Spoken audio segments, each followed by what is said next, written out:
جو کچھ کرتے ہیں اللہ کرتے ہیں. زمین کا ایک پتا بھی اللہ کی مرضی کے بغیر نہیں ہل سکتا.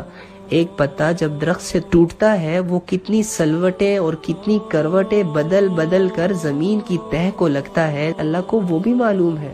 پہاڑ کے اندر پتھر ہے اور اس پتھر کے اندر چھوٹی سی مخلوق ہے، اللہ تعالیٰ اس کو بھی رزق دیتے ہیں. سمندر ہے، سمندر کی گہرائیوں میں جہاں پر سورج کی کرنیں جانا بند ہو جاتی ہے، اس ان ڈیپتھ میں بھی اللہ تعالیٰ کی مخلوق ہے اور اللہ تعالیٰ اسے دیکھ رہے ہیں، اس سے واقف ہے اور اللہ ان کو کھلاتے ہیں پلاتے ہیں. اللہ تو ایسی ذات ہے بھائی.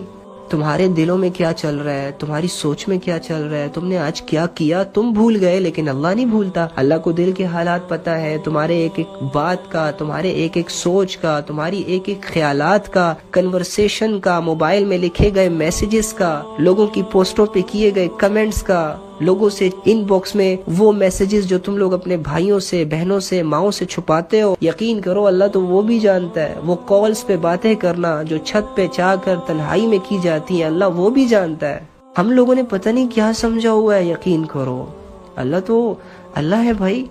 تو اللہ ہی کی مرضی سے سب کچھ ہوگا، لیکن اس کا یہ مطلب تو نہیں ہے کہ ہم گناہ کر رہے ہیں تو وہ بھی اللہ کی مرضی سے کر رہے ہیں. اللہ نے ہمیں اختیار دیا ہے، راستے بتائے، حق بتایا، شیطان کا تعارف کروایا، جنت کا تعارف کروایا، جہنم کا تعارف کروایا، اختیار ہمیں دے دیا.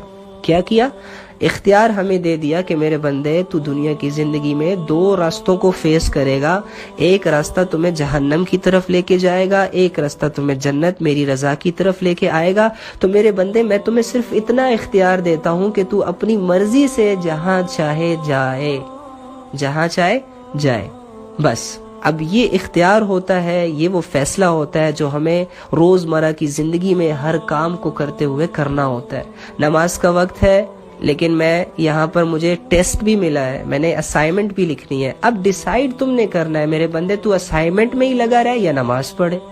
زنا بھی ہے، نکاح بھی ہے، مرضی تیری ہے. تو زنا کی طرف جاتا ہے، نکاح کی طرف جاتا ہے. ہاں یہ جو فیصلہ کرنے کی جو صلاحیت ہے یہ اللہ تعالیٰ نے ہمیں دی ہے. باقی میرے بندے تیری چاہت کے مطابق کچھ بھی نہیں ہوگا. اگر تو یہ چاہتا ہے کہ میں ساری عمر زندہ رہوں، نہیں رہ سکتا. ساری عمر بیمار نہ ہوں، کبھی بھی نہیں ہوگا. ساری عمر تجھے ویسے حالات ملے جیسے کہ تو چاہتا ہے، کبھی نہیں ہوگا. بس تو نے فیصلہ کرنا ہے. دو رستوں کی رہنمائی تو نے اپنی کرنی ہے کہ تو نے کس رستے پہ اپنے جسم کو ڈالنا ہے. اور ہاں، نیک رستے میں تیرا ساتھی ہوں، برے رستے میں شیطان تمہارا ساتھی ہے جو تمہارا کھلا دشمن ہے.